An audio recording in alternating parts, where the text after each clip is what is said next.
अस्सलाम वालेकुम, welcome back to zoology forum. I hope all of you are doing well. तो आज की वीडियो में हम बात करेंगे एवोल्यूशन जो है, इसके डिफरेंट एमसीक्यूज़ को हम डिस्कस करेंगे। आपको पता है कि एवोल्यूशन जो है ना, इसके डिफरेंट थेरीज़ हैं। लाइक ऑर्गेनिक एवोल्यूशन के हिसाब से अगर देखें या कोई भी जो एवोल्यूशन के डिफरेंट टॉपिक्स हैं, इनके जो एमसीक्यूज़ हैं, तो उनको आज हम डिस्कस करेंगे। तो आपने वीडियो को एंड तक देखना है और अगर कोई क्वेश्चन हो तो आपने कमेंट सेक्शन में उसको पूछना है, ठीक है। सो वीडियो को स्टार्ट करते हैं और वीडियो को स्टार्ट करने से पहले चैनल को सब्सक्राइब ज़रूर कर दें। So let's start. Jean Baptiste. First one is Jean Baptiste de Lamarck, a French naturalist. Besides giving his famous theory of organic evolution, also coined the word. वो कहते हैं कि जीन बैप्टिस्ट डी लमार्क, आपको पता है, आपने Lamarck theory के बारे में सुना होगा कि लमार्किज्म उसको कहते हैं। जीन बैप्टिस्ट डी लमार्क ने अपनी थ्योरी दी थी 1809 में और उस थ्योरी को कहते हैं थ्योरी ऑफ इनहेरिटेंस और theory of inheritance of acquired characteristics, और इसको लमार्किज्म भी कहा जाता है।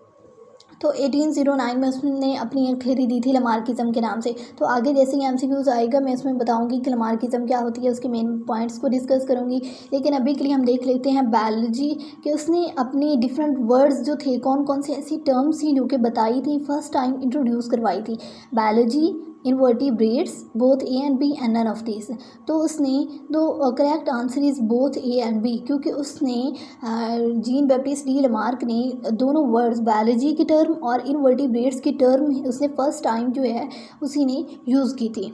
एंड द सेकेंड एमसीक्यूज़ हैं the ultimate source of organic variation. Variation आपको पता है तब्दीलियाँ होती हैं, जो म्यूटेशंस होती हैं जीन्स के अंदर, क्रोमोसोम्स के अंदर जो तब्दीलियाँ होती हैं ना, और म्यूटेशंस आती हैं, उससे फिर वेरिएशंस कोई आती हैं, कोई नई तब्दीलियाँ आती हैं ऑर्गेनिज्म के अंदर, एनिमल के अंदर। तो उन वेरिएशंस को जो कुछ वेरिएशंस डिफरेंट टाइप्स की हो सकती हैं। लाइक वेरिएशंस हो सकती हैं, अच्छी वेरिएशंस भी हो सकती हैं और बुरी वेरिएशंस भी हो सकती हैं। लाइक बैड जीन्स भी हो सकते हैं और गुड जीन्स भी हो सकते हैं। तो वेरिएशंस जो आती हैं ना, तो वेरिएशंस को जो अच्छे जीन्स होते हैं, जिन वेरिएशंस के अंदर अच्छे जीन्स होते हैं, उनको नेचर जो है ना वो सिलेक्ट करती है अच्छी वेरिएशंस को, आप ये से कह सकते हैं। तो अल्टीमेट सोर्स जो है कि ऑर्गेनिक वेरिएशन का, कि ऐसी वेरिएशन जो कि अच्छी होती हैं, तो उनका सोर्स क्या चीज़ है, ठीक है। तो उनका सोर्स क्या है? Sexual reproduction. सेक्सुअल रिप्रोडक्शन के ज़रिए क्या होता है कि सेक्सुअल रिप्रोडक्शन के ज़रिए तो ये होगा कि जो डिफरेंट एनिमल्स जो हैं, मेल एंड फीमेल जो हैं, वो आपस में मीटिंग करते हैं, और हार्मोनल एक्शन के ज़रिए भी नहीं। और सो correct answer will B natural selection. मतलब नेचर जो है वो उन वेरिएशंस को सेलेक्ट करती है जो कि अच्छी वेरिएशंस होती हैं, जो कि इन्वायरमेंट के लिहाज से अच्छी होती है, जो इन्वायरमेंट के लिहाज से सर्वाइव कर पाती हैं, और जो उस इन्वायरमेंट में सर्वाइव नहीं कर पाती, नेचर उनको सेलेक्ट नहीं करती। तो सोर्स जो है ना ऑर्गेनिक वेरिएशन का, वो नेचुरल सिलेक्शन है। थर्ड एमसीक्यूज है Lamarck's theory of organic evolution. Lamarck's theory of organic evolution was published in the book entitled। कि लमार्क की जो थ्योरी है, अभी मैंने बताया लमार्क्स की थ्योरी थी, लमार्किज्म कहा जाता है। तो उसकी थ्योरी जो थी 1809 में पब्लिश हुई थी, और तो वो किस बुक में पब्लिश हुई थी? लमार्क की एक बुक थी। तो correct answer is B, Philosophie Zoologique. ये एक बुक का नाम था जिसको उसने 1809 में जो कि बुक पब्लिश हुई थी, और ये इसी बुक में उसने अपनी थ्योरी पेश की थी, that is Lamarckism, that is theory of inheritance of acquired characteristics. Fourth है Lamarck's theory of organic evolution is based upon. अब बात करते हैं कि लमार्किज्म है क्या। अब जो लमार्किज्म है ना, इसके डिफरेंट पॉइंट्स हैं, ठीक है।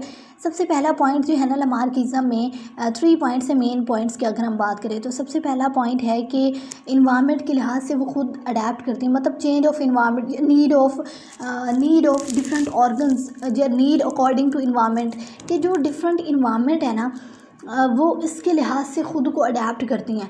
तो उस इन्वायरमेंट के अगर एक फॉर एग्ज़ाम्पल एक जगह बहुत ज़्यादा सर्दी है, तो मेरा पहला पॉइंट क्या है? इन्वायरमेंट के लिहाज से ख़ुद को वो क्या करते हैं? अडेप्ट करती हैं, या नीड ऑफ द इन्वायरमेंट। मैं इन्वायरमेंट ही लिख देती हूँ, सिंपल, आप समझ आइएगा। तो इन्वायरमेंट क्या है कि वो कहते हैं कि एक जगह बहुत ज़्यादा फॉर एग्ज़ाम्पल सर्दी है, एक जगह बहुत ज़्यादा सर्दी है, अगर आप वहाँ पे गर्मियों वाले कपड़े पहने, अगर आप वहाँ पे स्वेटर ना पहने, तो इसका मतलब है आप वहाँ पे अडेप्ट नहीं कर सकती, आप सर्वाइव बिल्कुल नहीं कर सकते। तो उस इन्वायरमेंट की नीड क्या होगी? उस कोल्ड इन्वायरमेंट की नीड होगी कि आप वहाँ पे गर्म कपड़े पहने। सो फर्स्ट पॉइंट इज़ कि नीड ऑफ द इन्वायरमेंट जो भी होती है उस लिहाज से वो एनिमल्स खुद को अडेप्ट करते हैं, ठीक है। अब सेकेंड नंबर पे है use and disuse of organ, ठीक है। अब मैं ऑर्गन सिंपल लिख देती हूँ कि ऑर्गन का क्या होगा, यूज़ एंड डिस यूज़। अब इन्वायरमेंट से रिलेटेड ही है ये पॉइंट भी कि देखिए अगर एक इन्वायरमेंट है उसके लिहाज से क्या होगा कि एनिमल जो है वो अब या तो डिफरेंट चीज़ों को यूज़ करेगा, अपने डिफरेंट जो ऑर्गन्स होते हैं उनको यूज़ करेगा, और या फिर डिस यूज़ करेगा। अब जिन ऑर्गन को वो बहुत ज़्यादा यूज़ करेगा वो उसके स्ट्रॉन्ग होते जाएंगे, और जिन ऑर्गन्स को वो ज़्यादा यूज़ नहीं करेगा वो उतने स्ट्रॉन्ग नहीं होंगे, मतलब वो ख़त्म हो जाएंगे with the passage of time, क्योंकि वो उनको हिला जुला ही नहीं रहा, यूज़ ही नहीं कर रहा, तो वो ख़त्म हो जाएंगे, ठीक है। तो एंड थर्ड पॉइंट है कि इनहेरिटेंस ऑफ एक्वायर्ड कैरेक्टरिस्टिक्स, कि जो उसने अपनी ज़िंदगी में यूज़ और डिसयूज़ की बिना पे कैरेक्टर लिए हैं, मतलब अगर उसने कोई चीज़ इस्तेमाल की है और वो चीज़ उसकी स्ट्रॉन्ग हो गई है। फॉर एग्ज़ाम्पल अगर हम बॉडी बिल्डर्स की बात करें तो वो अपने मसल्स को बहुत ज़्यादा यूज़ करते हैं जिम वगैरह में, तो क्या करते हैं उनके मसल्स बहुत ज़्यादा स्ट्रॉन्ग हो जाते हैं। तो थर्ड पॉइंट में है कि अगर जो उन्होंने मसल्स किए हैं ना वो आके इनहेरिट होते हैं, कि वो जो उन्होंने मसल्स अक्वायर किए हैं ना अपने लाइफ टाइम, तो आगे उनके बच्चे जो हैं वो शुरू से ही उन्हीं बड़े बड़े मसल्स के साथ ही पैदा होंगे। तो उसने ये बात की थी तीसरे पॉइंट में, ठीक है, कि वो इनहेरिट होंगे वो कैरेक्टरिस्टिक्स। तो इस तरह इनहेरिट होंगी, तो कुछ मतलब डिफरेंट जनरेशन के बाद कि स्पेसिएशन होगी, डिफरेंट न्यू स्पीशीज़ पैदा होंगी इस वजह से। दैट वाज लमार्क्स थ्योरी या लमार्किज्म इसको कहा जाता है। अब जो है अब हम अपने एमसीक्यूज़ को जो है ना उसको डिस्कस कर लेते हैं। अब हमारे एमसीक्यूज़ में वो क्या कह रहे हैं, वो कह रहे हैं कि effect of environment is based upon, ये किस चीज़ पे बेस करती है। मैंने आपको इन्वायरमेंट के बताया कि इन्वायरमेंट के इफेक्ट होता है, ठीक है। Environment, use and disuse of body part, inheritance of acquired characteristics and all of these. Correct answer will be all of these, क्योंकि इफेक्ट ऑफ इन्वायरमेंट होगा, ठीक है, और यूज़ एंड डिसयूज़ भी होगा, और इनहेरिटेंस ऑफ एक्वायर्ड कैरेक्टरिस्टिक्स की भी बात उसने की थी। So all of this is a correct answer. अगले नंबर पे है नेक्स्ट, फिफ्थ नंबर पे है animals of colder region, colder countries. Animals of colder countries have small ears, short tail and limbs to avoid more loss of heat, कि जो animals बहुत ज़्यादा कोल्डर रीजन्स में रहते हैं, बहुत ज़्यादा ठंडे इलाकों में रहते हैं, तो वो क्या करते हैं, उनके पास स्मॉल ईयर्स होते हैं, छोटे छोटे कान होते हैं, ताकि वहाँ से हीट का लॉस ना हो सके। छोटी सी टेल होती है, और लिम्स जो होती हैं, अपेंडिजेस जो होती हैं, वो डिफरेंट उनकी बहुत ही छोटी होती हैं, ताकि वहाँ से हीट लॉस ना कर सकें, ठीक है। तो इस लॉ को क्या कहते हैं, Allen's law, Dollo's law, Gause's law and Cope's law. So सबसे पहले है एलन्स लॉ। तो Allen's law is the correct answer, क्योंकि यही कहता है कि जो एनिमल्स होते हैं कोल्डर कंट्रीज़ के, कोल्डर रीजन्स के, उनके स्मॉल ईयर्स होते हैं, ताकि वहाँ से वो हीट लॉस ना कर सकें। अब बाकियों को भी हम डिस्कस कर लेते हैं कि डोलोज लॉ क्या होता है। डोलोज लॉ क्या कहता है कि इसमें इरिवर्सिबिलिटी होती है। Basically it is a law of irreversibility, कि जो एवोल्यूशन है ना, अगर कोई एक एनिमल है उसकी एवोल्यूशन हो गई है, ठीक है, वो पहले छोटा था, अब जो है उसके जो डिसेंडेंट्स हैं वो सारे बड़े हैं, तब क्या होगा कि वो पीछे नहीं हट सकता, मतलब वो इरिवर्सिबल है, वो कभी भी रिवर्सिबल नहीं होगा कि वो जब चाहेगा पीछे हो जाएगा, तो इस तरह नहीं होगा, इट इज़ इरिवर्सिबल। एवोल्यूशन होती है, कोई भी चेंजेस आते हैं एनिमल के अंदर, वो इरिवर्सिबल होती है, रिवर्सिबल नहीं हो सकते। That is Dollo's law. आगे नंबर पे है गॉसेस लॉ। तो गॉसेस लॉ कहता है कि जो एनिमल होता है ना उसके साइज़ जो है, जो एनिमल का साइज़ है वो विद द मतलब जितनी एवोल्यूशनरी प्रोसेस से वो गुजरता है, तो उसके साइज़ जो है वो इंक्रीज़ करता है। एनिमल का साइज़ क्या करता है, इंक्रीज़ करता है, और डिफरेंट जनरेशंस के बाद उसका साइज़ इंक्रीज़ करता है, ठीक है। फॉर एग्जांपल हम इसमें बात कर लेते हैं कि हॉर्स के अगर हम एंसेस्टर्स को देखें तो वो बहुत ही छोटे थे, लेकिन अगर हम मॉडर्न हॉर्सेस को देखें तो वो बहुत ही बड़े हैं। तो आप हॉर्स की एग्जाम्पल भी ले सकते हैं। कोप्स लॉ क्या कहता है, कोप्स लॉ कहता है कि अगर दो स्पीशीज़ हैं, वो दो एनिमल्स हैं, दो स्पीशीज़ हैं, ठीक है, अगर वो एक ही जगह पे रहती हैं, मतलब एक इन्वायरमेंट के अंदर रहती हैं, को एग्जिस्ट करती हैं, तो वो एक जगह पे रहती हैं, तो वो कभी भी एक मीडियम के अंदर रहती है, तो वो कभी भी को एग्जिस्ट मतलब साथ साथ नहीं रह सकती उस ठीक है।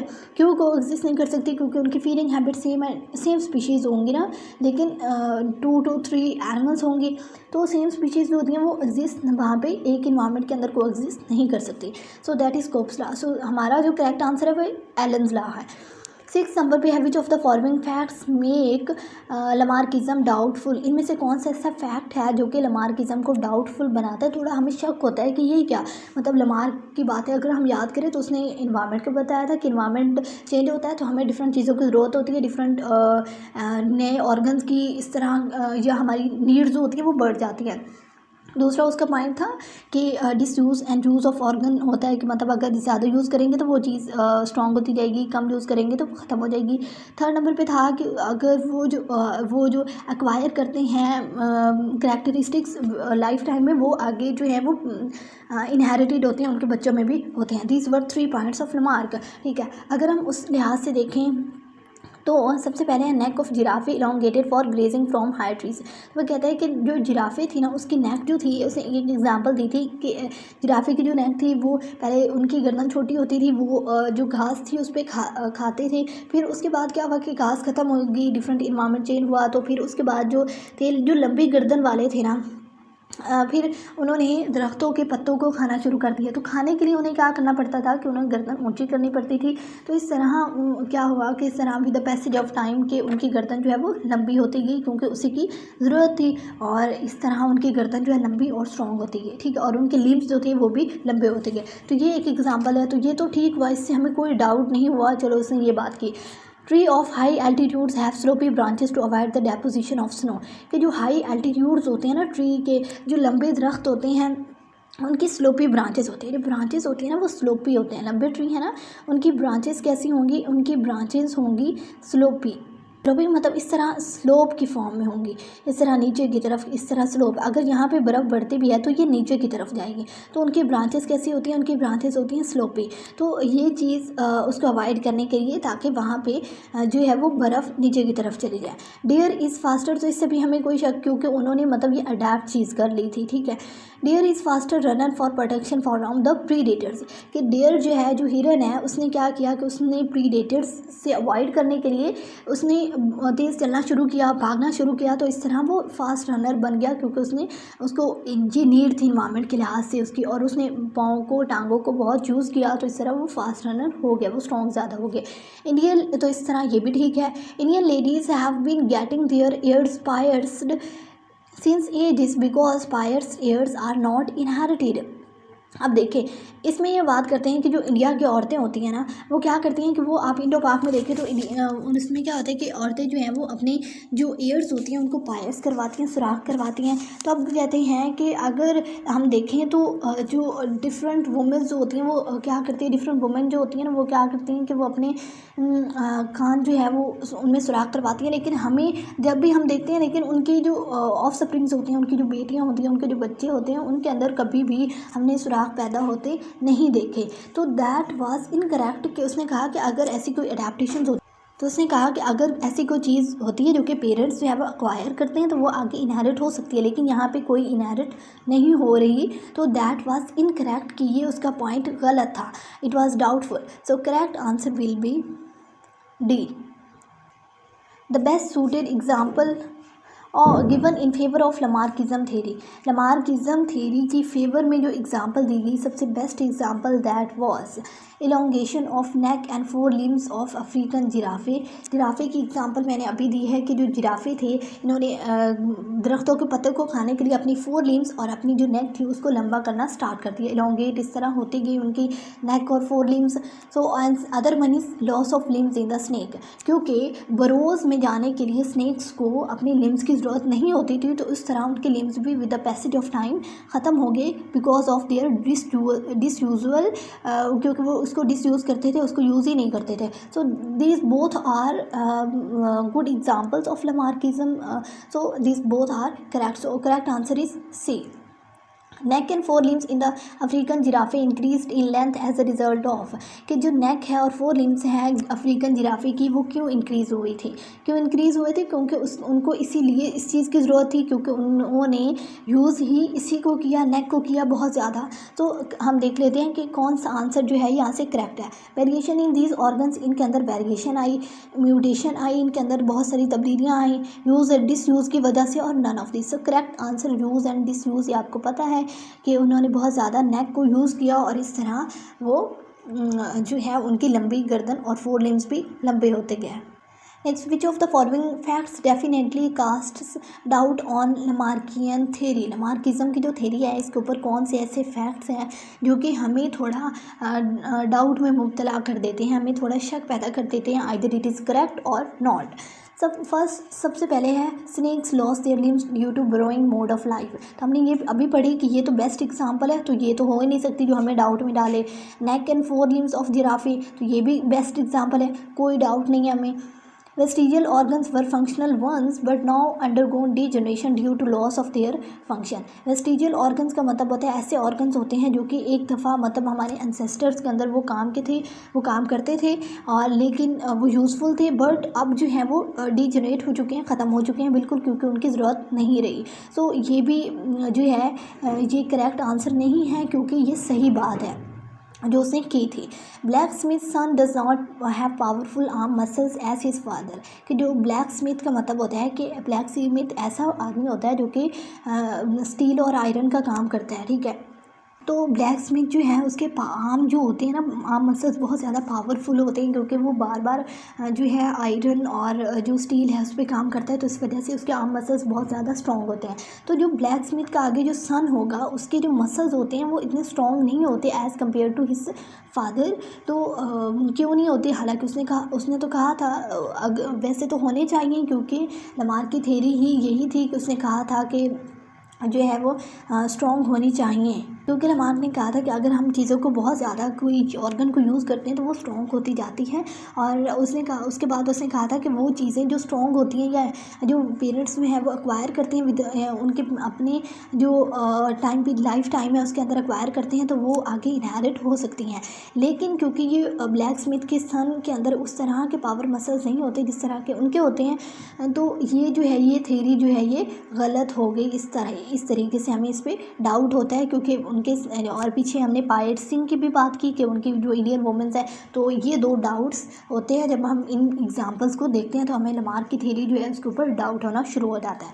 आगे नेक्स्ट नंबर पे है which of the following concepts is attributed to Lamarck. Lamarck को कौन से ऐसे उसकी जो थ्योरी के कंसेप्ट से मेन पॉइंट्स थे। स्ट्रगल फॉर एग्जिस्टेंस, नो, उसने ऐसी कोई बात नहीं कही थी। उसने ये नहीं कहा था कि हमें जो है वो एनिमल्स को एग्जिस्ट करने के लिए स्ट्रगल करनी पड़ती है। अब ये बात किसने की थी ये मैं आगे आपको बताऊंगी। सर्वाइवल ऑफ द फिटेस्ट, उसने ये भी बात नहीं की थी कि जो फिट होगा वही सर्वाइव करेगा। उसने ये बात की थी कि उसने जो अपने इन्वायरमेंट के लिहाज से खुद को अडेप्ट कर लेगा वही सर्वाइव करेगा। ये कह सकते हैं, ये नहीं कह सकते कि उसने कहा था survival of the fittest. Inheritance of acquired characteristics, तो हमें तो करेक्ट आंसर यहीं पे मिल गया कि उसने कहा था कि जो एक्वायर्ड करैक्टरिस्टिक्स होते हैं वो इनहेरिटेड होते हैं। नेक्स्ट 11 नंबर पे है which of the theories following theories can best explain the vestigial organs. तो हमें इस वेस्टिजियल ऑर्गन्स की हमने अभी बात की, तो हमें तो करेक्ट आंसर देखते ही पता चल जाएगा। Darwinism, लमार्किज्म, natural selection and special creation. लमार्किज्म correct answer है, क्योंकि मैंने अभी आपको बताया कि वेस्टिजियल ऑर्गन्स कौन से ऑर्गन्स होते हैं जो कि पहले हमारे एंसेस्टर्स के अंदर तो वो यूज़फुल थे, लेकिन अब वो यूज़फुल नहीं है, क्योंकि हमने उन्हें यूज़ करना ही कम कर दिया है, क्योंकि वो नॉन फंक्शनल बन चुके हैं, ठीक है। तो ये चीज़ disuse and use and disuse of organ को एक्सप्लेन भी लमार्क की थ्योरी करती है। सो वेस्टिजियल ऑर्गन्स को भी एक्सप्लेन लमार्क की थ्योरी ही करती है। So correct answer is B. Next 12 number पे है Lamarck's theory of the organic evolution can not give best explanation for one of the following. इनमें से कौन सी ऐसी चीज़ है जिसके बारे में हमें बेस्ट एक्सप्लेन नहीं करती लमार्क की थ्योरी, ठीक है। हम देख लेते हैं। First one is rudimentary eyes in the deep sea fishes, कि जो डीप सी फिशेस होती हैं ना, अब देखें कि जो फिशेस होती हैं जो कि बहुत ज़्यादा डीपली रहती हैं उनको आइज़ की ज़रूरत नहीं होती। रूडिमेंट्री स्ट्रक्चर्स भी बेसिकली उन्हीं स्ट्रक्चर्स को कहते हैं जो वेस्टिजियल स्ट्रक्चर्स होते हैं, ठीक है, जो एंसेस्टर्स के अंदर यूज़फुल थे अब यूज़फुल नहीं है। अब डीप सी फिशेस जो होती हैं बहुत ज़्यादा डीप रहती हैं, तो उनको तो आइज़ की ज़रूरत ही नहीं होगी। तो रूडिमेंट्री स्ट्रक्चर्स को जो एक्सप्लेन करती है दैट इज़ बेसिकली लमार्किज्म, तो ये तो नहीं होगा। Strong canines and clause of carnivores, कि जो कार्निवोर्स हैं जो कि गोश्त को खाते हैं, डिफरेंट जो है एनिमल्स को खाते हैं तो उनके कैनाइंस जो होते हैं और क्लॉज जो होते हैं बहुत स्ट्रॉन्ग होते हैं ताकि वो उसको ईट कर सके मीट को, ठीक है। तो ये भी करेक्ट है क्योंकि उन्हें उसकी ज़रूरत थी तो तभी उन्होंने उस चीज़ को अडेप्ट कर लिया, तभी उनकी वो जो कैनाइंस थे और क्लॉज थे बहुत ज़्यादा स्ट्रॉन्ग होते गए। तो ये करेक्ट होगा ये भी। फास्ट रनिंग अडेप्टेशंस इन डेयर्स की एग्जांपल भी जो है लमार्किज्म को एक्सप्लेन करती है, लमार्किज्म एक्सप्लेन करती है डेयर्स की एग्जांपल को भी, ठीक है। तो करेक्ट ये भी हो गया। Only those which are fittest can survive and are selected by the nature, सिर्फ वही वहाँ पे सर्वाइव कर सकते हैं जो कि जिनको नेचर सेलेक्ट करती है या जो उस इन्वायरमेंट के लिहाज से बहुत ज़्यादा फिट होते हैं। तो इस चीज़ को एक्सप्लेन नहीं करती लमार्किज्म। सो correct answer will be D. Which of the following facts is not correct about the लमार्किज्म, इनमें से कौन सी चीज़ है जो कि करंट साइंटिफिक नॉलेज के लिहाज से अभी करेक्ट नहीं है। मतलब ऐसा कौन सा पॉइंट है लमार्किज्म का जो कि अब सही नहीं माना जाता। मतलब लमार्क ने तो उसके बारे में बताया था कि ये होता है, ऐसा होता है, लेकिन अब सही नहीं माना जाता। All of the characters acquired by the individuals during life time and inherited. So तो all characters acquired by the individuals during life time are inherited, कि जो भी एनिमल्स जो है वो एक्वायर करते हैं लाइफ टाइम में वो आगे ऑफ स्प्रिंग्स के अंदर जाते हैं। Organs choose more by the organism grow in size. तो ये दोनों करेक्ट होंगे basically, both A and B is a correct answer. क्योंकि अब ये जैसे कि मैंने आपको पायरेसिंग की एग्जांपल दी और जैसे कि मैंने आपको दूसरी ब्लैक स्मिथ की एग्जांपल दी, तो उन दोनों में उन्होंने देखा कि नहीं होता, आगे जो है वो ट्रांसफ़र नहीं होती, इनहेरिटेड ये चीज़ें नहीं होती, तो ये इसको अब सही नहीं माना जाता। So it is also correct, it is correct. And organ choose mode, के जो ऑर्गन्स बहुत ज़्यादा इस्तेमाल किए जाते हैं, बहुत ज़्यादा साइज़ में बहुत ज़्यादा बड़े हो जाते हैं। So it is also incorrect. तो ये दोनों, इन दोनों को करेक्ट नहीं माना जाता। सो नेक्स्ट 14th नंबर पे है which of the following statements will be wrong in context of modern concept of evolution. कौन सी चीज़ मॉडर्न कंसेप्ट जो है एवोल्यूशन उसके मुताबिक जो है वो चीज़ जो है वो रॉन्ग होगी। Isolation prevents interbreeding between the members of same species. कि अगर आइसोलेशन का मतलब है कि अगर यहाँ पे फॉर एग्जांपल एक स्पीशीज़ जो है यहाँ पे रहती है और दूसरी स्पीशीज़ भी यहीं पे रहती है, मतलब दो स्पीशीज़ कोई इस इन्वायरमेंट के अंदर रहती हैं, और फिर कुछ ऐसा होता है कि ये स्पीशीज़ जो होती हैं कोई ऐसे मतलब इन दोनों के दरमियान कोई जो माउंटेन रेंज बन जाती है, कोई माउंटेन्स आ जाते हैं, कोई इस तरह का माउंटेन्स बन जाते हैं, फ्लड्स आ जाते हैं, तो एक इस साइड पे हो जाती है और दूसरी इस साइड पे इस इन्वायरमेंट के अंदर आ जाती है। तो दोनों जो है आइसोलेट हो गए हैं, अलग अलग हो गए हैं। तो इस तरह विद द पैसे कुछ वक्त के बाद ये दोनों बिल्कुल अलग स्पीशीज़ जो है वो सेम स्पीशीज़ थी, बट कुछ वक्त के बाद ये दोनों बिल्कुल अलग हो जाएंगी, डिफरेंट स्पीशीज़ कंसीडर की जाएंगी, ठीक है। तो आइसोलेशन की वजह से क्या होती है, इंटरब्रीडिंग जो होती है इन दोनों स्पीशीज़ के अंदर, जो इंटरब्रीडिंग होती है, मेटिंग होती है, वो नहीं हो सकती। सो ये चीज़ तो है करेक्ट कि आइसोलेशन जो है वो ब्रीडिंग को नहीं होने देती।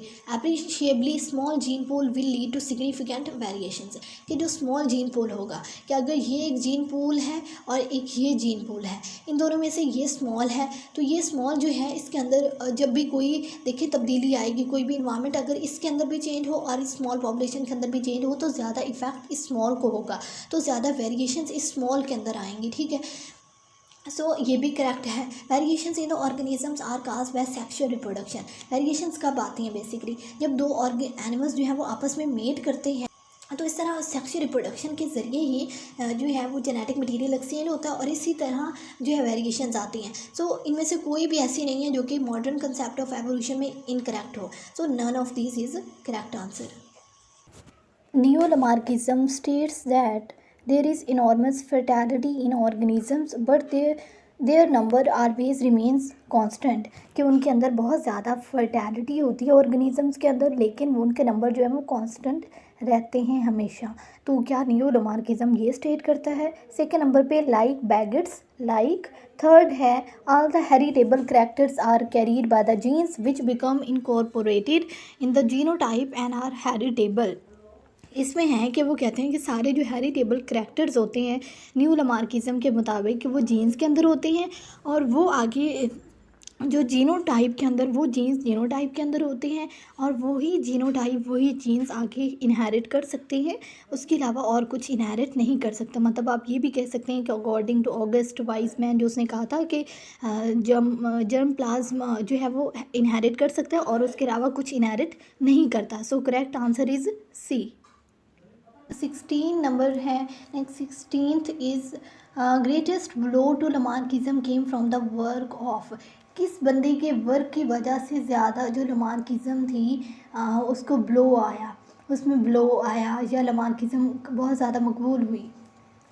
तो Charles Darwin, August Weismann, Hugo de Vries and Alfred Russel Wallace. Correct answer is B, August Weismann. अब मैं बताती हूँ कि इसने क्या किया था। इसने जो लमार्क है इसकी थ्योरी को डिस्प्रूव किया था बाय एन एक्सपेरिमेंट। इसमें इसने क्या किया था कि डिफरेंट माउस लिए थे। सबसे पहले इसको उन माउस के ना इसने फर्स्ट जनरेशन में उन सब की ना जो टेल्स होती हैं उनको काट दिया था। फिर उसके बाद उसने उनको आपस में मेट करवाया था। उसके बाद उसने फर्दर इसी तरह यही काम अबाउट 20 टाइम्स किया था और उसने देखा कि सब जनरेशन्स में उन 20 जनरेशन्स के बाद भी जो प्रोड्यूस हुए थे माइस, उनके अंदर जो चूहे थे, जो माउस या माइस जो थे वो प्रोड्यूस हुए थे, उनके अंदर उनकी टेल्स थी। तो उसने ये साबित हुआ उससे कि जो करैक्टर्स होते हैं, इनहेरिटेड करैक्टर्स, जो एक्वायर्ड करैक्टरिस्टिक्स होते हैं वो आगे इनहेरिट नहीं कर सकते। So August Weismann is correct answer.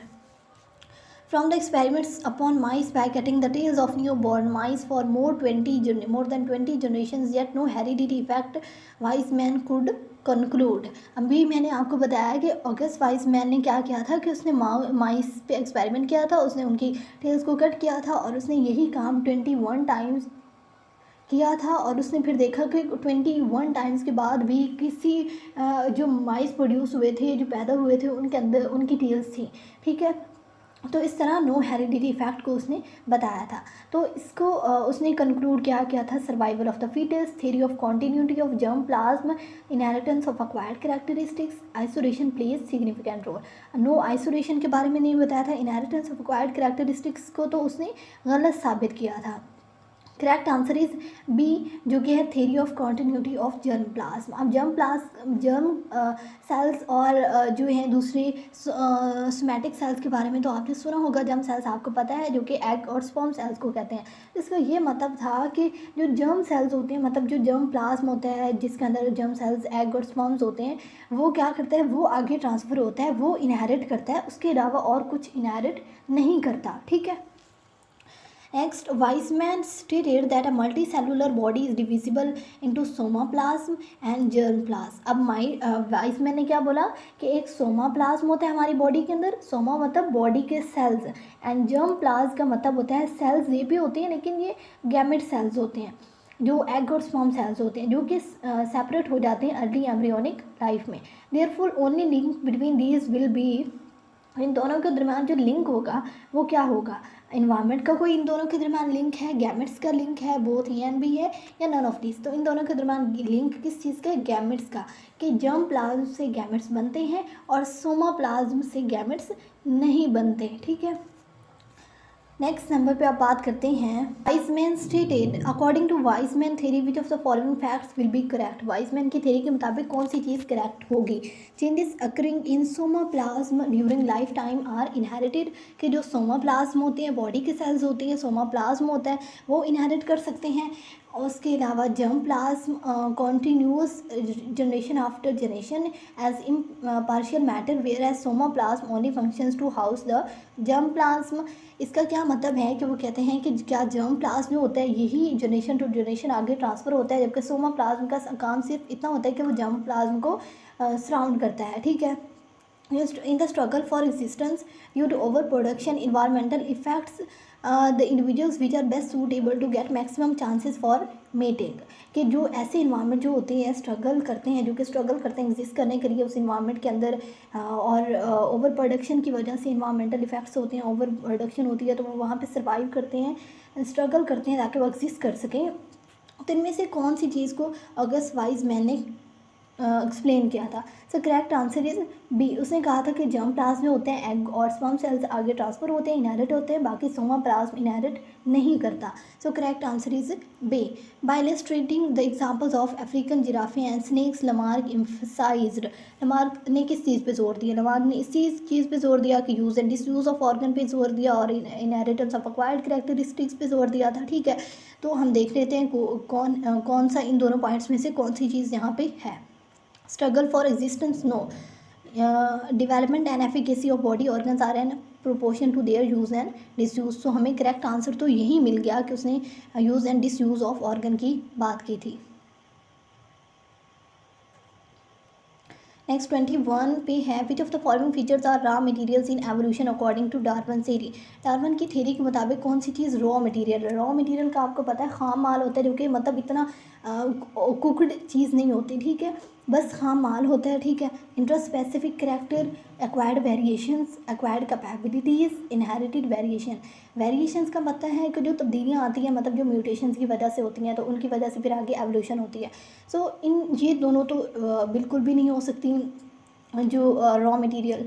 Next acquired capabilities के जो एक्वायर करते हैं वो आगे acquired capabilities with the passage of time, with the passage of time जो है वो उसको करते हैं एक्वायर। तो ये चीज़ भी रॉ मटेरियल नहीं है। रॉ मटेरियल है इंट्रास्पेसिफिक करैक्टर, जो उनके अंदर करैक्टर्स होते हैं बेसिकली, वो इंट्रास्पेसिफिक करैक्टर्स जो होते हैं वो रॉ मटेरियल होते हैं, जो कि बाद में उनके अंदर म्यूटेशंस वेरिएशंस आती हैं, जिसकी वजह से क्या होता है, एवोल्यूशन होती है। The processes associated natural selection. अब डार्विनिज़म के बारे में अगर हम बात करें तो डार्विनिज़म क्या थी कि वेरिएशंस जो होती हैं, डार्विन ने क्या बोला कि वेरिएशन आती हैं, मतलब एक तो उसने वेरिएशंस के बारे में बात की कि वेरिएशंस होती हैं, म्यूटेशंस होती हैं, आती हैं, जीन्स के अंदर तब्दीलियाँ आती हैं। फिर उसने कहा कि डिफरेंट एनिमल्स जो होते हैं वो स्ट्रगल करते हैं एग्जिस्ट करने के लिए अपनी इन्वायरमेंट के अंदर, मतलब स्ट्रगल फॉर एग्जिस्टेंस की उसने बात की, स्ट्रगल की बात की। उसने कहा कि जो एनिमल स्ट्रगल करते हैं, मतलब कहीं पे फूड जो है ना, वो उसने पॉपुलेशन की बात की। पॉपुलेशन जो होती है वो बहुत ज़्यादा इंक्रीज़ करती है, डबल मतलब इंक्रीज़ करती है, और जो फूड होती है वो कम होती है। तो इस तरह फूड जो होती है वो जो है वो कम मैनर में इंक्रीज़ करती है, और पॉपुलेशन बहुत ज़्यादा इंक्रीज़ करती है। तो जो एनिमल्स होते हैं उनके अंदर कंपटीशन स्टार्ट हो जाता है, वो स्ट्रगल करते हैं एग्जिस्ट करने के लिए। फिर उनमें से वो सर्वाइव वही करता है जो सबसे ज़्यादा फिटेस्ट होता है। तो सर्वाइवल ऑफ द फिटेस्ट के बारे में भी उसने बात की। उसके बाद एंड पे उसने बात की कि वही पे एंड पे उसने कि नेचर सेलेक्ट करती है, जो कि जो बेस्ट वेरिएशंस को नेचर सेलेक्ट करती है, ठीक है।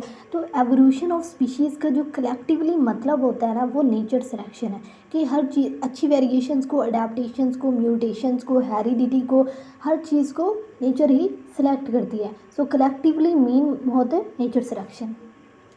When a population is destroyed by some calamity, the new population from survivors shall have gene pool showing। अब वो क्या कहते हैं कि एक पॉपुलेशन थी, एक बहुत बड़ी पॉपुलेशन थी, मतलब लार्ज पॉपुलेशन थी, ठीक है, लार्ज पॉपुलेशन थी, उसमें कोई कैलामिटी हुई, कोई कुछ इन्वायरमेंट चेंजेस हुए, ठीक है। अब एक न्यू पॉपुलेशन बनी, शेल हैव अ जीन पुल। अब उनमें से सारे बाकी डिस्ट्रॉय हो गए, सिर्फ कुछ ही बचे, फॉर एग्जांपल ये बचे, ठीक है। तो ये इतने ही सर्वाइवर्स है। अब ये जो सर्वाइवर्स हैं इनका जो जीन पूल होगा, ये डिस्ट्रॉय हो गए, ये जो सर्वाइवर्स हैं इन्हीं का जीन पूल होगा, और इस जीन पूल को ये क्या शो कर रहा है, ये शो कर रहा है जेनेटिक ड्रिफ्ट को, जेनेटिक मैल एडजस्टमेंट को, बोथ ए एंड बी को, और नन ऑफ दीज। तो it shows genetic drift. Genetic drift को अगर हम देखें तो किसी भी चांस इवेंट्स की वजह से, किसी भी सडन रैंडम चेंजेस की वजह से, जेनेटिक चेंजेस होते हैं, उनकी वजह से जो जीन पूल होता है उसको कहते हैं जेनेटिक ड्रिफ्ट, ठीक है। जो जीन्स में तब्दीली आती है, म्यूटेशंस आती हैं, उसको कहते हैं genetic drift. So correct answer will B A. Which of the following concepts is attributed to Charles Darwin. अभी मैंने आपको डार्विनिज्म के बारे में बताया, उसके 3 to 4 मेन पॉइंट्स से स्ट्रगल फॉर एग्जिस्टेंसी, वेरिएशन के बारे में बात की उसने, पॉपुलेशन के बारे में बात की उसने, फूड जो कंपटीशन स्टार्ट हो जाता है, सर्वाइवल ऑफ द फिटेस्ट के बारे में बात की, और लास्ट में उसने बात की नेचर सिलेक्शन के बारे में, कि नेचर जो बेस्ट वेरिएशंस होती हैं उन्हीं को सिलेक्ट करती है। तो अब कौन से ऐसा कॉन्सेप्ट है जो कि बहुत ज़्यादा डार्विनिज्म में आता है, या चार्ल्स डार्विन ने जो बात की थी, all of the characters acquired by the organism in their life are inherited. तो ये बात जो थी वो किसने की थी, ये की थी, अगर हम बात करें तो ये डार्विन ने की थी, ये बात की थी लमार्क ने। The cell from the come from the pre existing cell. जो सेल्स होते हैं वो पिछले जो प्री एग्जिस्टिंग सेल्स होते हैं, मतलब it is basically the theory of biogenesis के जो लाइफ है वो अराइज करती है from the pre existing life, and और इस की जो थी ना, ये इट वाज तो ये थ्योरी ऑफ बायोडायनेसिस है, तो ये भी डार्विन ने नहीं दी थी। इन struggle for existence the fittest individual survive, तो ये करेक्ट आंसर है कि अगर स्ट्रगल होती है फॉर एग्जिस्टेंस और इन्वायरमेंट चेंज आते हैं उसमें जो वही सर्वाइव कर सकता है जो कि फिट होता है उस इन्वायरमेंट के लिहाज से, बाकी सब एक्सटिंक्ट हो जाते हैं, ख़त्म हो जाते हैं।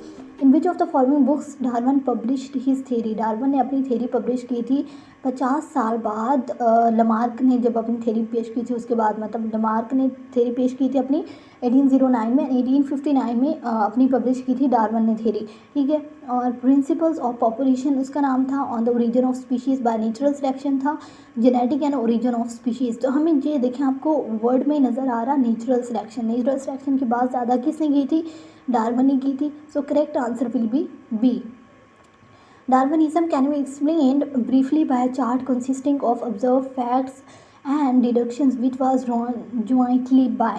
अब डार्विनिज़म को हम एक्सप्लेन कर सकते हैं कि एक हमारे पास चार्ट हो जिसमें फैक्ट्स और डिडक्शंस हो, और उस इन चार्ट को किसने, मतलब दो बंदों ने मिलकर काम किया था, डार्विन के साथ एक और भी था, उस कौन सा, जिन्होंने सेम काम किया था, मतलब जिन्होंने नेचुरल सिलेक्शन की, जिन्होंने ओरिजिन ऑफ स्पीशीज़ के बारे में बात की थी, थ्योरी ऑफ जो नेचुरल सिलेक्शन है डार्विन की उसके बारे में बात की थी। First one is Darwin and Charles Lyell, Darwin and Malthus, Darwin and Morgan, Darwin and Wallace. The correct answer is D, Darwin and Wallace. कि जो अल्फ्रेड वेलेस था इसने भी सेम ही जो डार्विन ने थ्योरी पेश की थी उसने भी वही बात की थी। डार्विन और अल्फ्रेड वेलेस ने 1858 में इन्होंने अपना एक मतलब दोनों ने मिलकर एक ऐसे लिखा था on the origin of species पे, नेचुरल सिलेक्शन पे, उन्होंने एक 1858 में एक ऐसे लिखा था। उसके बाद उसके 1 ईयर के बाद 1859 में डार्विन ने अपनी बुक जो है वो पब्लिश कर दी थी। So correct answer is D. Next, which of the following which is observed fact in the chart drawn by the Darwin and Wallace. Darwin and Wallace ने जो चार्ट बनाया था उसमें उन्होंने क्या चीज़ बताई थी, अपनी जो थ्योरी ऑफ नेचुरल सिलेक्शन है उसमें उन्होंने क्या चीज़ बताई थी, enormous fertility in the organism jet the number is constant, कि जो नंबर है एनिमल्स का वो कांस्टेंट ही रहता है लेकिन फिर भी उनके अंदर फर्टिलिटी बहुत ज़्यादा होती है। उसके बाद स्ट्रगल फॉर एग्जिस्टेंस की बात की थी उन्होंने, वेरिएशंस की बात की थी, हेरिडिटी की बात भी की थी, सर्वाइवल ऑफ द फिटेस्ट की बात की थी, और कॉन्टिन्यूस चेंजेस इन एनवायरनमेंट के बारे में भी बात की थी। So correct answer is D.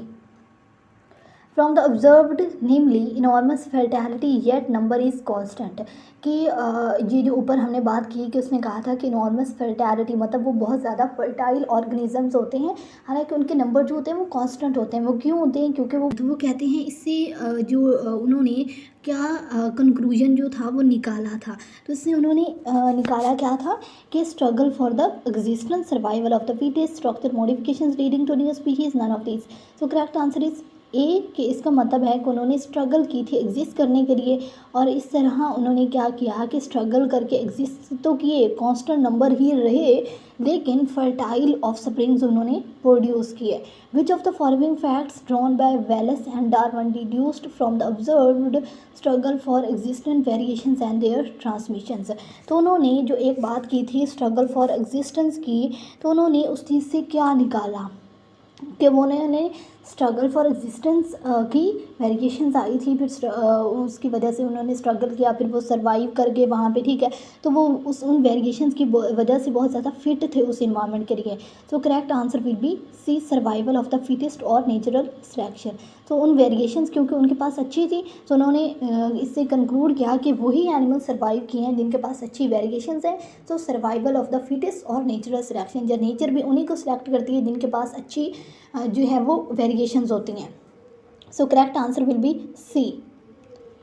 Next जो है that is what can be deduce from the Wallace and Darwin's observed fact, survival of the fittest and continuous changes in the environment. तो हम कौन सी बात डिड्यूस कर सकते हैं, कौन सी बात कह सकते हैं कि अगर हम ये बात करें कि सर्वाइव वही करेंगे जो कि फिट होंगे, तो हम कौन सी बात यहाँ से डिड्यूस कर सकते हैं? Structural modifications leading to new species, struggle for existence.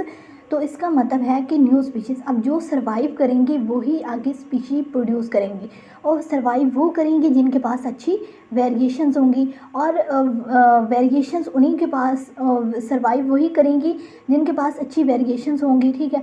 और फिर वही स्पीशीज़ आगे न्यू स्पीशीज़ प्रोड्यूस करेंगी जिनके जो सर्वाइव कर सकेंगी। सो correct answer will B A.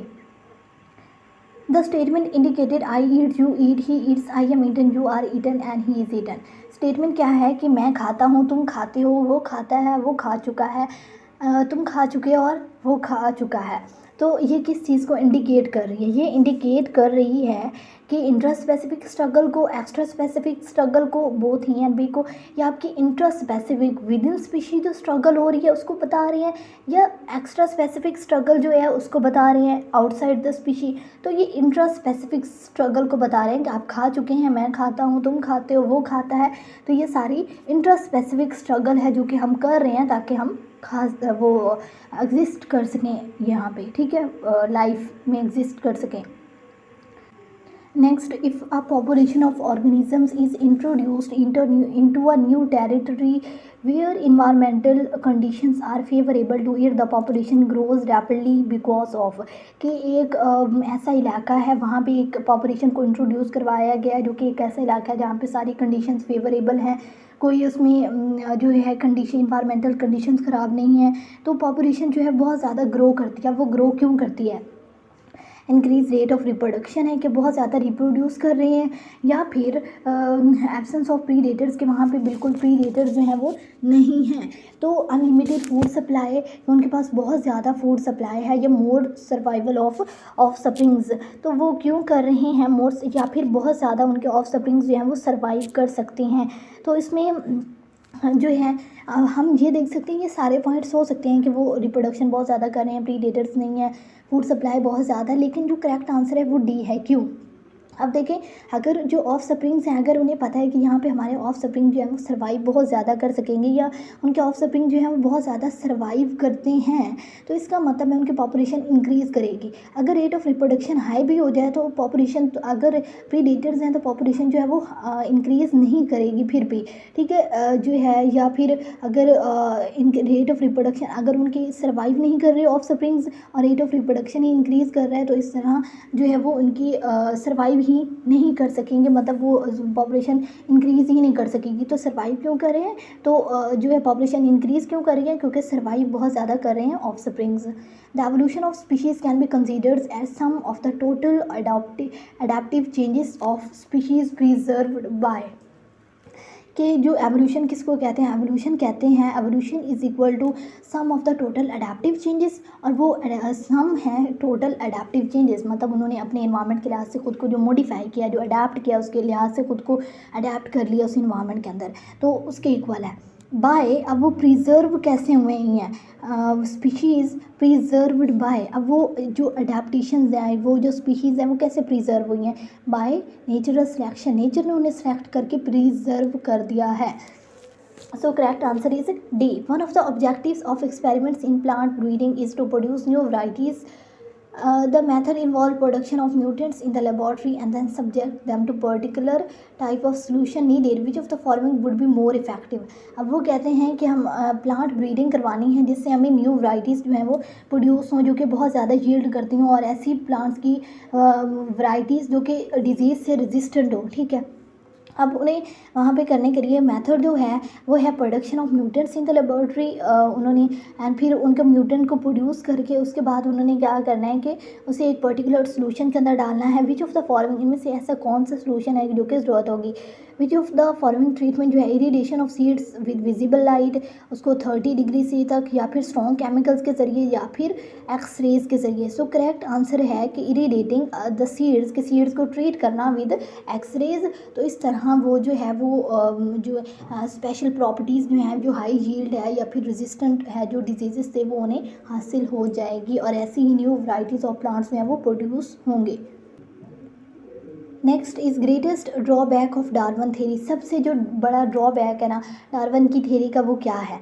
Survival of the fittest उसने बात की, या उसने स्ट्रगल फॉर इंक्रीज की बात की, उसने enormous fertility leading to over production की बात की, या फिर उसने वेरिएशंस की बात की तो सबसे बड़ा ड्रॉबैक जो है वो उसकी जो थ्योरी है उसमें कौन सा है। तो यहाँ पे उसने एक तो सर्वाइवल के वही फिट करेगा। हम ये भी देख सकते हैं कि जो जो हमारे इन्वायरमेंट के लिहाज से, हमारी रोज़मर्रा की ज़िंदगी के लिहाज से भी सर्वाइवल ऑफ द फिटेस्ट वही होगा। वही बच्चा जो है वो एग्ज़ाम पास कर सकेगा, वही टॉप कर सकेगा जो कि उसके लिए मेहनत करेगा। तो सर्वाइव वही करेगा जो कि फ़िट होगा। स्ट्रगल करनी पड़ेगी उन्हें उस इन्वायरमेंट में फ़िट करने के लिए, और वो बहुत ज़्यादा फर्टाइल होंगे, बहुत ज़्यादा वो मतलब मार्क्स गेन कर सकेंगे। ठीक है, तो ये तीनों तो होगी करेक्ट। अब ये रह गई ये लास्ट वाली वेरिएशन। तो करेक्ट आंसर वेरिएशंस है। क्यों? क्योंकि उसने वेरिएशंस की बात तो की थी, मतलब उसने बात तो की थी कि वेरिएशंस होती हैं। हम भी कहते हैं कि वेरिएशंस होती हैं क्योंकि जीन्स के अंदर तब्दीलियाँ आती हैं, म्यूटेशंस होती हैं, वेरिएशंस होती हैं। लेकिन उसने क्या किया था कि उसने ये नहीं बताया था कि ये जो वेरिएशंस होती हैं, मतलब उसने ज़्यादा बात नहीं की थी वेरिएशंस की। ये नहीं बताया था ये वेरिएशंस आती कहाँ से हैं, या फिर लार्जर वेरिएशन के बारे में बात नहीं की थी। इसी तरह उसे मतलब वेरिएशंस के बारे में डिटेल में बात नहीं की थी। So it was the drawback of इस theory. Increase in the length of neck and 4 legs in African giraffe Lamarckism की थ्योरी है। तो इंक्रीज द लेंथ उनकी नेक और 4 लेग्स जो थी वो इंक्रीज़ कर गई। तो उन्होंने क्या किया, तो इस तरह वो उन्होंने बहुत ज़्यादा उनको यूज़ किया। हमारा कहता है कि उनकी जो नेक और 4 लेग्स थी बहुत ज़्यादा इंक्रीज़ कर गई। फिर उन्होंने बहुत ज़्यादा इन्हें यूज़ किया, और जनरेशन के बाद डिफरेंट जो उनके ऑफ स्प्रिंग्स पैदा हुए उनके अंदर वो इनहेरिट कर गए, उनके अंदर वही चीज़ आ गई। डार्विन ने भी यही बात की थी, लेकिन आप बता सकते हैं कि डार्विन ने इस बात को कैसे किया था। ठीक है, there was a sudden mutation के। अब अच्छा मैं पहले बता देती हूँ कि ये बात कर क्या रही है। कि बेसिकली ये बात करें इनहेरिटेंस की, कि डार्विन ने भी एक पॉइंट में कहा था कि जो इनहेरिटेड जो एक्वायर्ड कैरेक्टरिस्टिक्स होते हैं वो इनहेरिट कर सकते हैं, और यही बिल्कुल बात जो है वो लमार्क ने भी की थी। तो अब लमार्क ने कैसे की थी, उसने कहा था कि वो जो उसने नेक की बात की थी, और इस तरह उसने बताया था। अब आप बताएं कि डार्विन ने यही बात कैसे की थी। There was a sudden mutation due to disuse and it lead to evolution in neck and 4 legs, कि अचानक से कोई म्यूटेशंस आई थी। लेकिन डार्विन ने ये बात नहीं की थी। डार्विन ने कहा था कि उस पॉपुलेशन के अंदर लॉन्ग नेक जिराफे भी थे और शॉर्ट नेक जिराफे भी मौजूद थे, मतलब वो पहले से ही मौजूद थे। उसमें कुछ लॉन्ग नेक वाले जिराफे थे और कुछ शॉर्ट नेक वाले जिराफे थे। अब जब वो पहले ग्रास को खाते थे, जब वहाँ पे कुछ इन्वायरमेंटल कंडीशंस चेंज हुई तो ग्रास ख़त्म हो गया। फिर उसके बाद उन्होंने सर्वाइव करने के लिए उन्होंने दरख्तों के पत्ते खाने शुरू कर दिए। फिर उसके बाद जो लंबी गर्दन वाले थे वो खा सकते थे, जबकि छोटी गर्दन वाले दरख्तों के पत्ते नहीं खा सकते थे। तो लंबी गर्दन वाले सर्वाइव कर गए क्योंकि वो उस इन्वायरमेंट के लिहाज से बहुत ज़्यादा फिट थे, और जबकि छोटी गर्दन वाले एक्सटिंक्ट हो गए। Effect of temperature on the animals ये भी नहीं उसने कहा था। Only those members which had longer next and 4 legs were selected by the nature. So correct answer यही है, क्योंकि मैंने आपको बताया कि सिर्फ वही नेचर सेलेक्ट उन्हीं को करेगी, वही रहेंगे, वही सर्वाइव कर सकेंगे जिनके पास पहले ही लंबी नेक्स हैं, जिनके पास पहले ही लंबी 4 लेग्स हैं। ठीक है, so correct answer is C. One of the criticism was that it could not give satisfactory explanation for the following points. एक तो डार्विनिज्म का क्रिटिसिज्म क्या था कि वो कोई ऐसी चीज़ बताया, मतलब हमें उसका ड्रॉबैक बेसिकली बता रहा है कि वो सही तरह कौन सा पॉइंट नहीं बताती। एक हमने वेरिएशन की बात की थी, ठीक है, कि वो वेरिएशन के बारे में एक्सप्लेन नहीं करता था। ठीक है, डार्विन ने नहीं किया था। देर is a constant struggle for existence for food, तो ये तो उसने पॉइंट एक्सप्लेन किया था कि स्ट्रगल फॉर एग्जिस्टेंस होती है, वो फूड के लिए, शेल्टर के लिए, दूसरे बेनिफिट्स के लिए बहुत ज़्यादा स्ट्रगल करते हैं, रिप्रोडक्शन के लिए, ताकि वो उस चीज़ को एक्वायर कर सकें, वो एग्जिस्ट कर सकें।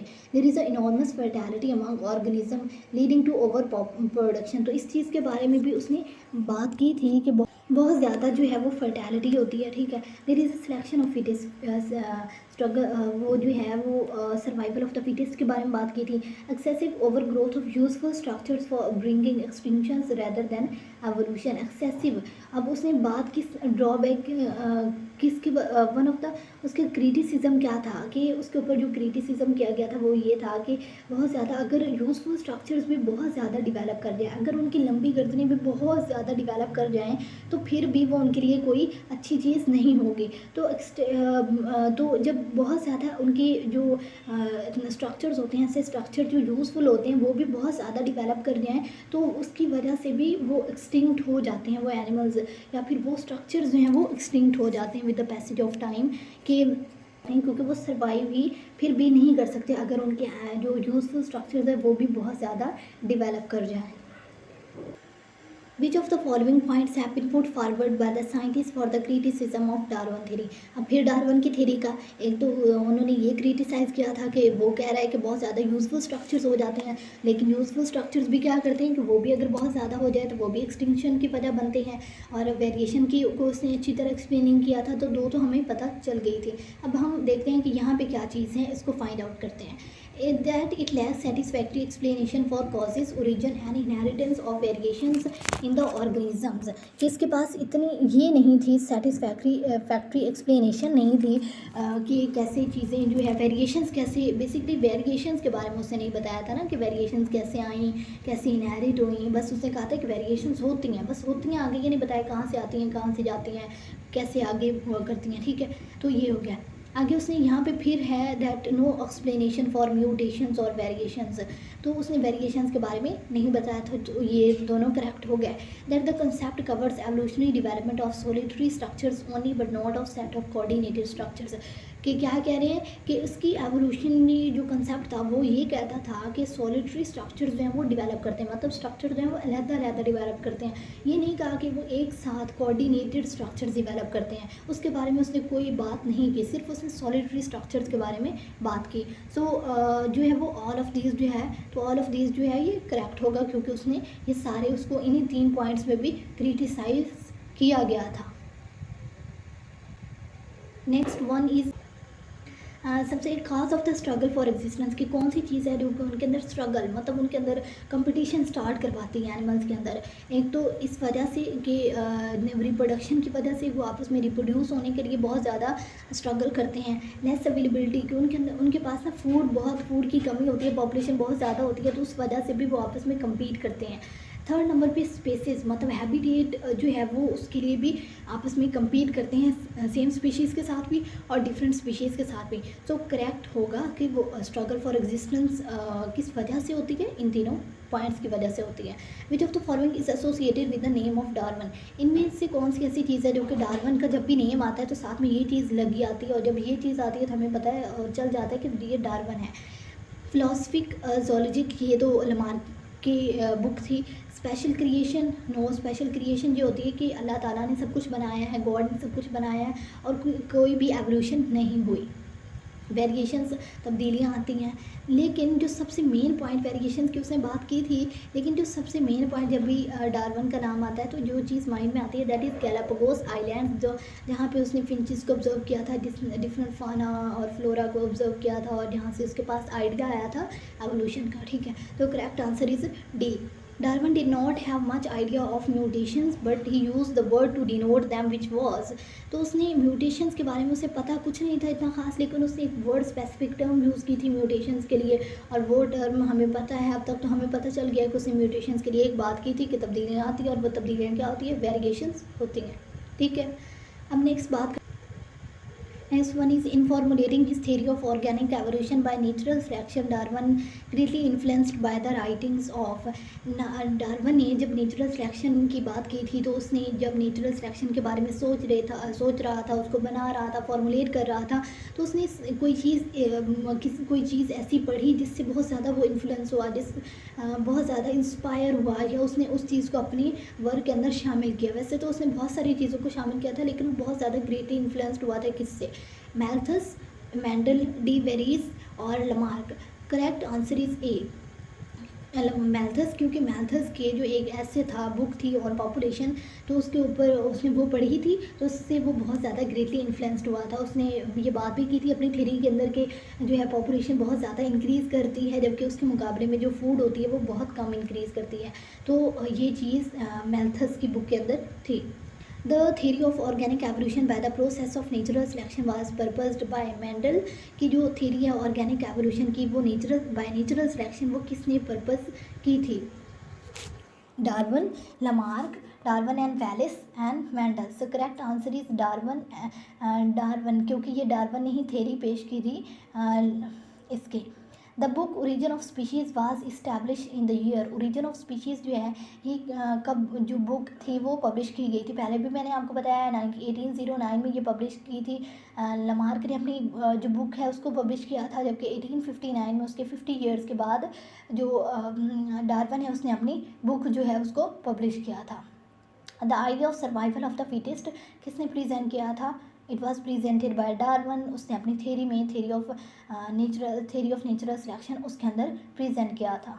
नेक्स्ट जो है वो 46 नंबर पे है, which of the following was most influential information of theory of natural selection, किस चीज़ को देख के जो डार्विन है बहुत ज़्यादा इन्फ्लुएंस्ड हुआ था जब उसने अपनी थ्योरी जो है थ्योरी ऑफ नेचुरल सिलेक्शन को बनाया था? तो inheritance of acquired characteristics, Malthus essay on population, struggle for existence और मेंडल्स लॉ ऑफ इनहेरिटेंस। तो अभी मैंने आपको बताया था कि उसने पॉपुलेशन एसे ऑन पॉपुलेशन पढ़ा था बाय मैल्थस, तो उससे बहुत ज़्यादा इन्फ्लुएंस्ड हुआ था, तो उसने अपनी थ्योरी के अंदर इस चीज़ को शामिल भी किया था। की point of Lamarck theory, Lamarck की थ्योरी को बहुत हमने डिस्कस किया है, आपको पता है कि लमार्क की थ्योरी क्या कहती है? Survival of the fittest, no continuity of germ plasm, no योगस ये नो, और उसके बाद इनहेरिटेंस ऑफ एक्वायर्ड कैरेक्टरिस्टिक्स और डिसेंट विद द मॉडिफिकेशंस। तो उसने बात की थी about the inheritance of acquired characteristics के बारे में। Ship on Darwin travelled was, जिस शिप के ऊपर डार्विन ने ट्रैवल किया था डिफरेंट कॉन्टिनेंट्स पे, आइलैंड्स में गया था वो, तो उस शिप का नाम क्या था? बीगल, बैगल, बाइगल, बीगल, उसका नाम जो करेक्ट स्पेलिंग के साथ है that is Beagle, first one. Next अब बात करते हैं, next is one of the major criticism against Darwin theory, Darwin की थ्योरी का सबसे मेजर क्रिटिसिज्म हम रिवाइज कर लेते हैं। हमने क्या पढ़ा था? एक तो वेरिएशन की बात उसने नहीं की थी, उसको एक्सप्लेन नहीं किया था उसको बात को। उसके बाद उसने जो है वो अपनी थ्योरी में इनहेरिटेंस की बात की थी, एक्वायर्ड कैरेक्टरिस्टिक्स की बात भी की थी उससे। तो ये थे इसकी जो ड्रॉबैक्स थे। It does not explain any presence of vestigial organs found in found in many mammals. तो ये इसने ये बात वैसे भी कर ली थी लमार्क ने, तो ये तो इसका ड्रॉबैक नहीं है। It over estimates the reproductive capacity, ये भी ड्रॉबैक नहीं है। And it does not take into account the variation, so correct answer is variation. आपने बस ये देखना है कि वेरिएशंस की बात हो रही है, ठीक है हो रही है, क्योंकि वो वेरिएशंस की बात नहीं करता था, तो that is his drawback of his theory. The book Philosophy Zoologics, it was given by it was published by Jean Baptiste Lamarck, और ये कब की बात है? 1809 की। अब तो आप आंखें बंद करके भी ये बता सकते हैं। The theory of natural selection proposed by Charles Darwin for explaining the organic evolution was based on, जो थ्योरी है चार्ल्स डार्विन की नेचुरल सिलेक्शन की, वो किस चीज़ पे बेस करती थी? वो यूज़ एंड डिसयूज़ पे बेस करती थी? नो। वो किस चीज़ पे बेस करती थी? इनॉर्मस फर्टैलिटी, ठीक है, उसने बात की थी फर्टैलिटी की, उसने बात की थी स्ट्रगल फॉर एग्जिस्टेंस की, और इसने बात की थी सर्वाइवल ऑफ द फिटेस्ट की। So correct answer is B. The scientist who gave a severe blow to Lamarck theory by giving theory of continuity of germ plasm, आपको मैंने बताया था कि किसने एक्सपेरिमेंट प्रूव किया था और लमार्क की थ्योरी को डिसप्रूव किया था, किसने उसको रिफ्यूज़ किया था? It was refused by August Weismann, जिसने अपनी थ्योरी ऑफ जर्म प्लाज्म दी थी, और इसको मैं पहले ही आपको एक्सप्लेन कर चुकी हूँ। The idea survival of the fittest by Charles Darwin by Herbert Spencer in this statement, वो कह रहे हैं कि the survival of the fittest, ये स्टेटमेंट जो थी वो सबसे पहले हर्बर्ट स्पेंसर ने दी थी। क्या ये स्टेटमेंट रॉन्ग है? मतलब क्या जो हम बात कर रहे हैं कि हर्बर्ट स्पेंसर ने ये बात की थी सर्वाइवल ऑफ द फिटेस्ट, तो क्या ये करेक्ट है या रॉन्ग है? तो इट इज़ करेक्ट कि हर्बर्ट स्पेंसर ने सबसे पहले survival of the fittest term को यूज़ किया था, और वो डार्विन ने फिर वहीं से ये टर्म जो है वो यूज़ की थी। Adaptation of species is it's, adaptation of species जो है वो क्या होती है? वो किसी एनिमल का एक्वायर्ड करैक्टर होता है कि जो अपने वो लाइफ टाइम में हासिल करता है, वो उसकी अकडाइसिस होती है, वो उसकी मेटामॉर्फोसिस होती है, या उसका कोई हेरिडिटी करैक्टर होता है। तो वो उसका हेरिडिटी करैक्टर होता है कि वो उसके जीन्स के अंदर होता है, जो कि वो अडेप्टेशन आती है। To be successful event for evolution the mutation और चेंज मस्ट अकर इन, कि अगर कोई इवेंट सक्सेसफुल होना चाहता है, कि अगर म्यूटेशन होनी चाहती है, वेरिएशन होनी चाहती है, एवोल्यूशन होना चाहती है, तो म्यूटेशंस कहाँ पे होनी चाहिए? आरएनए के अंदर होनी चाहिए, प्लाज्मा प्रोटीन्स के अंदर होनी चाहिए, जर्म प्लाज्म डीएनए के अंदर होनी चाहिए, या सोमेटोप्लाज्म डीएनए के अंदर होनी चाहिए? तो किसके अंदर होनी चाहिए? जर्म प्लाज्म के अंदर, जिसके अंदर स्पर्म सेल्स और एग सेल्स होनी है, जिसके बाद उन्होंने साइगोट बनना है, ऑफस्प्रिंग बनना है, तो उसके अंदर अगर जर्म प्लाज्म डीएनए के अंदर वेरिएशंस आएंगी, म्यूटेशंस आएंगी, तो फिर वेरिएशंस आएंगी, एवोल्यूशन होगी। सो correct answer, Lamarck was a French naturalist जिसने क्या बताया? सेल थ्योरी के बारे में बताया, जर्म प्लाज्म थ्योरी के बारे में बताया, एबायोजेनेसिस के बारे में बताया, या theory of inheritance of acquired characteristics. So correct answer is D, आपको पता है डी है। One of the evolutionary concept in biology was projected by Darwin in his book Origin of Species.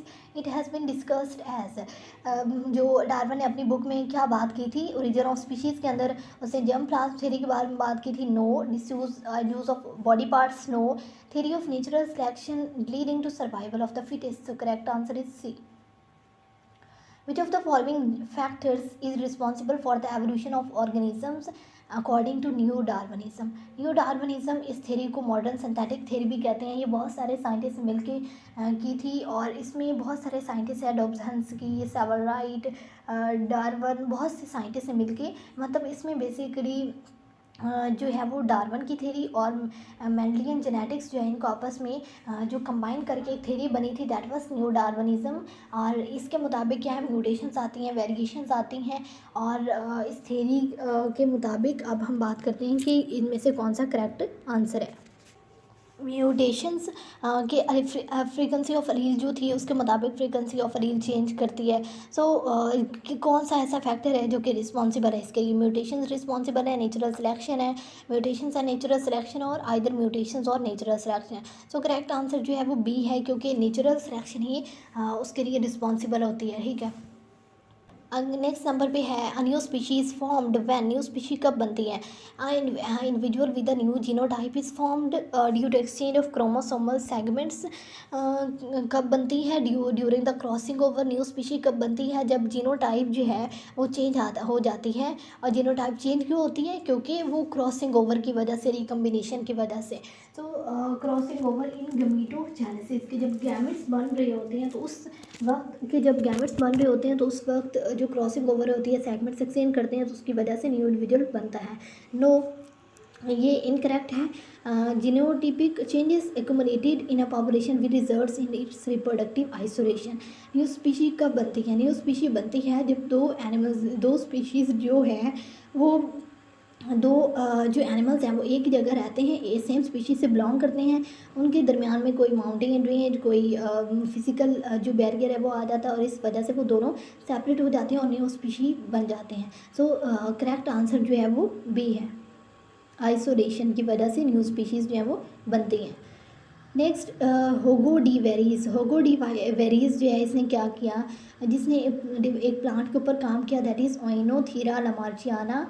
इसके ऊपर उसने काम किया और उसने अपनी एक थ्योरी दी, और उस थ्योरी को क्या कहते हैं? Gene mutations, sexual selection and spontaneous creation. तो उसकी थ्योरी को क्या कहते हैं? उसने अपनी एक थ्योरी दी थी, और that was theory of. Correct answer is B.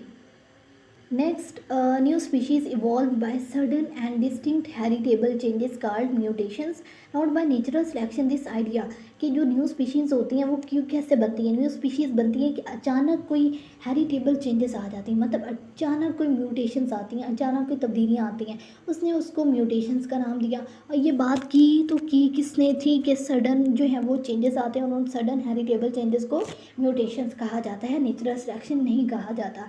This was given by de Vries in his theory of mutation, जो कि उसने प्लांट्स के ऊपर एक्सपेरिमेंट किया था। Frequency of a mutant gene in a population is expected to increase. कि अगर कोई म्यूटेंट जीन है जिसके अंदर म्यूटेशंस हो चुकी हैं, वेरिएशंस आ चुकी हैं, तो वो इंक्रीज़ करेगा। वो इंक्रीज़ कैसे करेगा?